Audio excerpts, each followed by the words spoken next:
So, in regards to my previous post that I just made about family not showing up when I pass and talking about stories about how much they cared, because not one has shown up for me.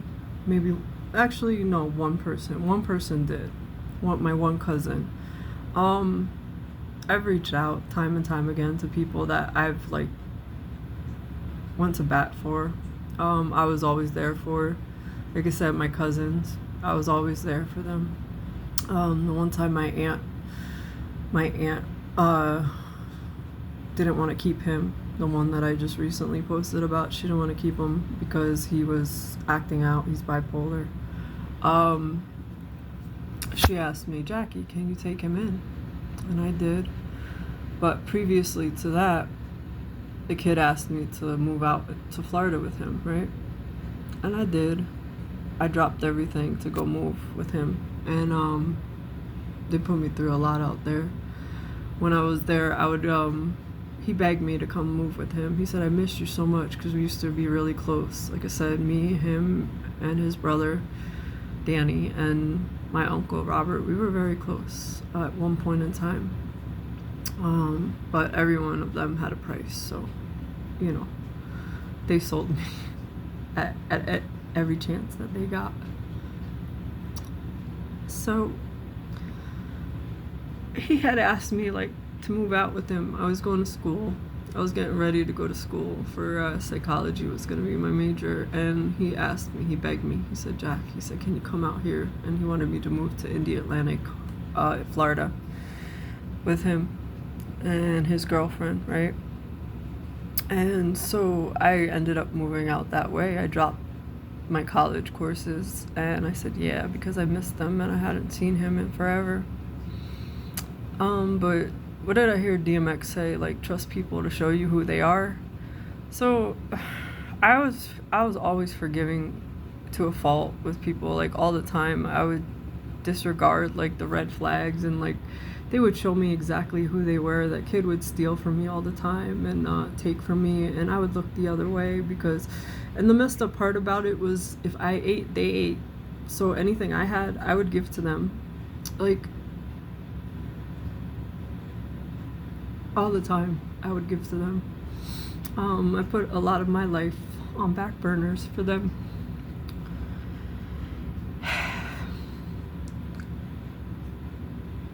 It's getting easier, I guess. The betrayals and the hurt, but it still hurts. It still hurts. It takes time, I guess. I'm trying to get to that point where it's not hurting anymore like that, but I'm not that kind of person, so I don't understand. I don't. So he asked me, and this was when I was 23, he asked me to drop what I was doing, and I did. And I went out there, and when I went out there, it was kind of the same issue to where he told me, he was you're not gonna have to pay anything. How does that happen twice to me? He goes, his parents were paying for the apartment complex and everything, and he said, you're not gonna have to pay anything, just come out here, we just want you here. The girlfriend ended up not liking me, so they would do really messed up stuff to me when I got out there. They would, and then because she didn't like me, they would leave at maybe early in the morning at 8 a.m. and not show back up until 12 midnight. And they'd go in the room because she didn't like me.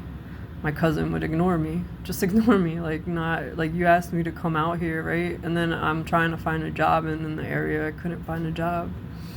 So I would be by myself all day. And that was it was a horrible feeling to be by yourself. And especially when your cousin asked you haven't seen him in so long, he asked you to come out there with him, right? So anyway, the girlfriend didn't want to be with him. And she would tell me all the time, she would be like, I don't want to be with him, because she wanted me to tell him so that they would break up, right? And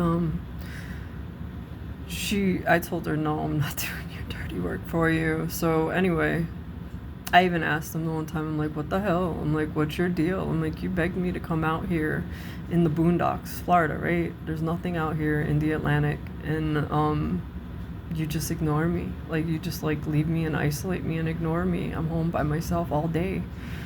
Then when I did find a job, they were taking like every bit of money that I had. And I'm like, okay. I'm like, what am I supposed to do with that? Like, it was just one thing after the other. Like, this has been continuously. Like, when I would put stuff on the back burner for people, they would never make good. They would never even give me the bare minimum of respect or anything.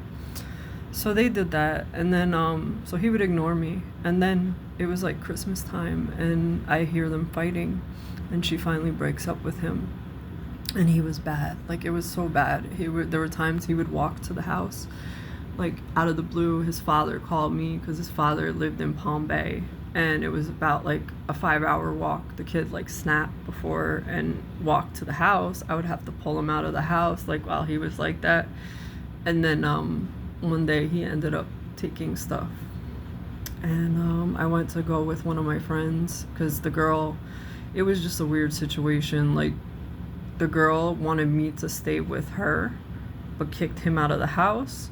He was like snapping up, crashing out. He would like show up at the house and like have these blank stares on his face, and I'd have to bring him home. And she was like, you can't tell him what's going on in this house. I'm like, it's my cousin. Like, I had nowhere else to go. I had moved out here to be with him. So I said to her, I said, I'm gonna tell him, like, I'm not gonna hold things for my cousin. She kicks me out. I have nowhere to go. I end up staying with somebody that I worked with on their couch. And one day I come, like, after all this crazy stuff is going on, I come home. No, I was at, I go to Subway. We go to Subway to pick up our paychecks. We were working at Subway, and I had called my cousin, Danny, to see, and he sounded weird. His father got on the phone first, and he said, Jackie, is that you? And where I was in location, I was 5 minutes away from the apartment complex, but nobody was at that apartment complex, so it was kind of weird that he was there that day. So I don't really know what happened, but so the day he goes, he's not alive. He's on the floor. They were under the impression that he was gone already because somebody called and told them that he was gone. They said, go to the house, we don't have the car. His girlfriend was at work, go to the house, we don't have the car. And go see.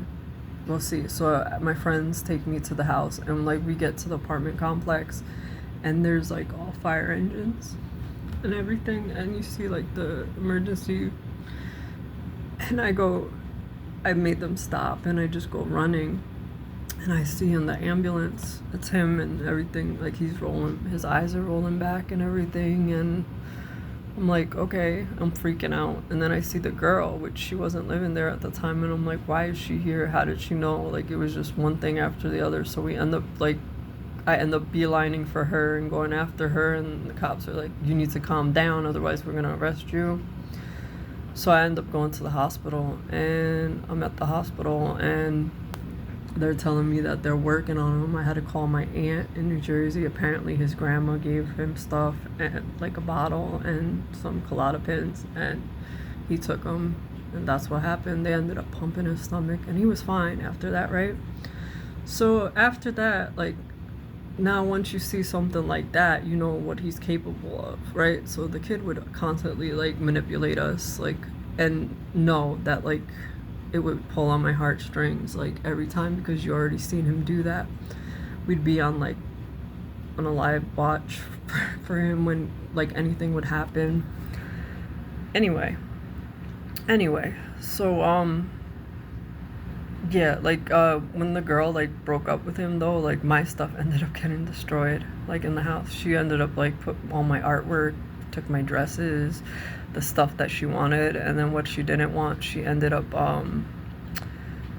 putting squid, isn't that crafty, squid through all my stuff and like throwing it on the lawn. My stuff, not his, well, some of his stuff, but mostly my stuff. My artwork was all destroyed and everything that I had. So anyway, I ended up finally coming back to New Jersey, and like I said, one time my aunt had asked me, can you take him in, because he got into a big fight with my Uncle Craig, and I never seen my Uncle Craig like that, and because he was the way he was, like he would just go off like and flip out and like black out and not know what he did.